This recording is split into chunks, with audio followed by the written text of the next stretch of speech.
especially thank you for the leadership that you've demonstrated, but also just the people of Beech Grove. We know that Beech Grove is an incredibly tight-knit community, and everybody has come together to offer support not only to the family but to the police department as a whole. It's really been inspiring to see. And it's also clear that everybody in Beech Grove has been touched by this tragedy, and it's been really inspiring to see so many people come together, because everybody has been impacted by this tragedy, but it's clear that everybody's working together to try to work through this tragedy. And there truly is strength in that community. And so thank you for your leadership, and thank you to the people of Beech Grove. This is also a situation that reminds you that Indianapolis is the biggest small town. Everybody's only a degree or two removed from each other. And I just want to give a personal thanks to so many people in the community who reached out to me to share their information about Officer Elliott and let me know what type of person Officer Elliott was, what type of police department we have at Beech Grove. And the consistent thing that I heard from people in the community was that he was someone who loved Beech Grove, but he became a police officer because he wanted to help people. And he wanted to make a difference in his community, and that's exactly what he was doing the day that he lost his life. He was responding to a call, he was responding to a domestic disturbance. When he arrived on scene, he literally heard someone crying for help, and he was responding to that emergency, offering help when he tragically lost his life. We couldn't be here, and we wouldn't be in a position to announce today's charging decision without the excellent work of law enforcement, both at IMPD and Beech Grove and the state police. And we were in a position to file murder charges today. In addition to the murder charge, we filed an attempt murder charge and a couple of other additional charges as it related to some of the other victims who were involved in this case. In addition to that, we filed life without parole today, which means that if convicted and the jury found that we had proved the aggravator beyond a reasonable doubt, that there would be no possibility of parole. Always in these types of cases, the death penalty is always a consideration. We go through a process in the office that's been in place for some time now, where we have conversations with our law enforcement partners, we have conversations with the family, we try to gather as much information as possible about the defendant, and we will begin that process. This is just the beginning stages of the criminal justice process with the initial hearing here today.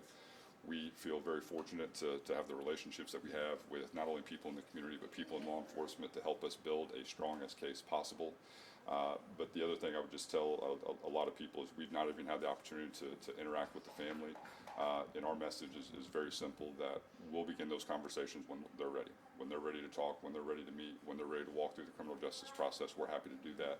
But we also want to be respectful and provide space to individuals who are definitely struggling, who are definitely grieving right now. And we want to do everything that we can to try to help everybody get through that process. We couldn't be here without our friends and enforcement state police.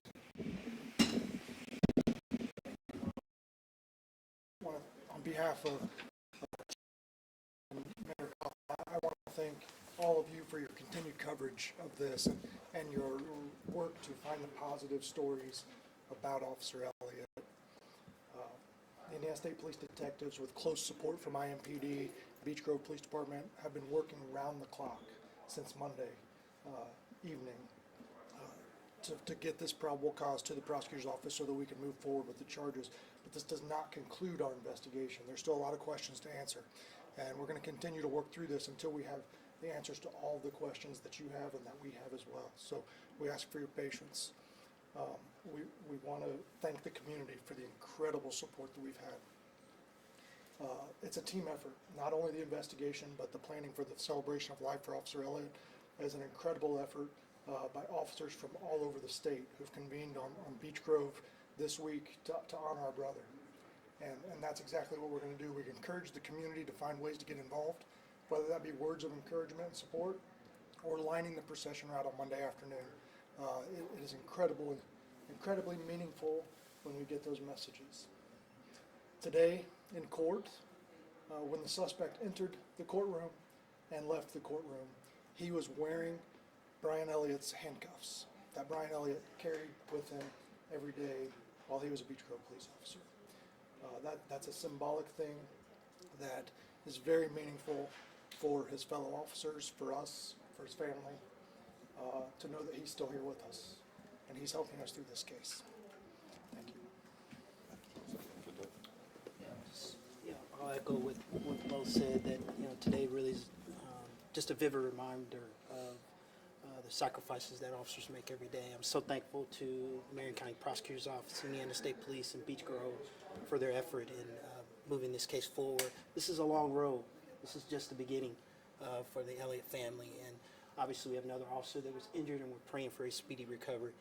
And we remain committed to doing everything we can to move this case forward. Thank you.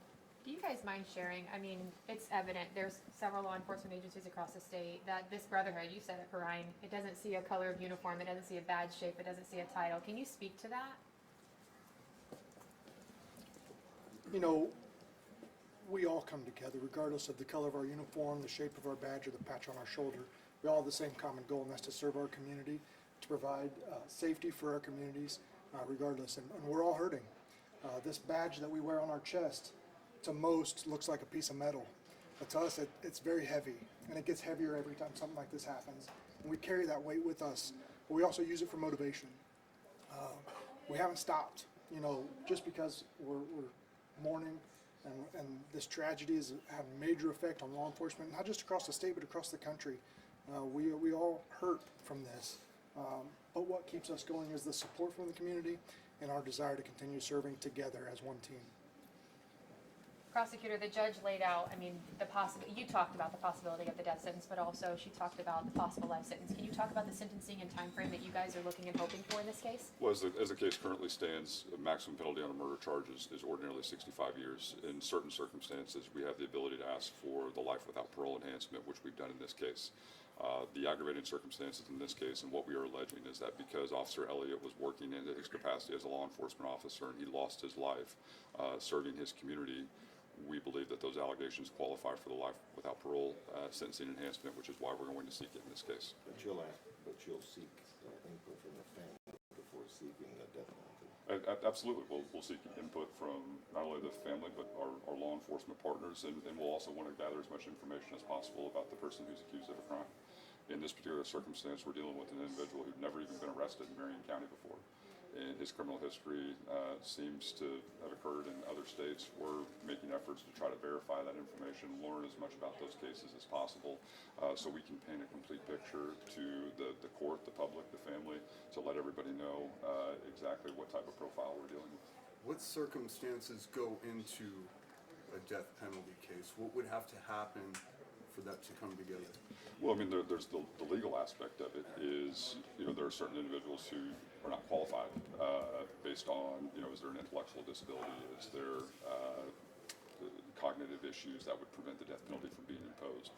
I think the second part of that equation is you have to have pragmatic conversations with people who are going to be most directly impacted by what's going on with the case.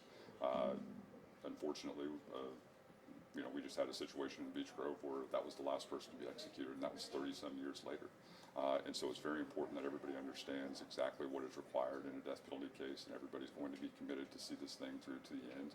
And you just want to try to provide as much information to the people who are going to be most directly impacted by this as possible, and have a healthy conversation about what this procedural process looks like, what's going to be asked of them, and then also get a better sense of what they ultimately would like to see in the resolution of the case. I think it's no secret to us the timeline we're expecting, but can you speak to that? I think a lot of people think, okay, we're finally going somewhere. This is just step one. This is absolutely the first step in the process. I mean, he was literally just read his rights. He was just appointed an attorney, and so this is going to be a long road and a long journey as we work through the judicial process. We have not tendered any discovery. As the state police mentioned, this investigation is ongoing as well. It's not like people have stopped working on this case. People are continuing to work on this case, gather information, and so it's going to be a long journey. Anything you wanted to say, you haven't talked to the family, but anything you would want to say to them about your intent to hold the suspect accountable for whatever? For me, anytime you deal with, you know, the thing that always amazes me about these cases is you deal with people who just go through the most incredible circumstances and are confronting just incredible amounts of adversity in a very public way. And I see the dignity and the grace that family carries themselves with, and the level of resiliency that they have. That certainly, I think, inspires everybody to want to stand up and fight for them.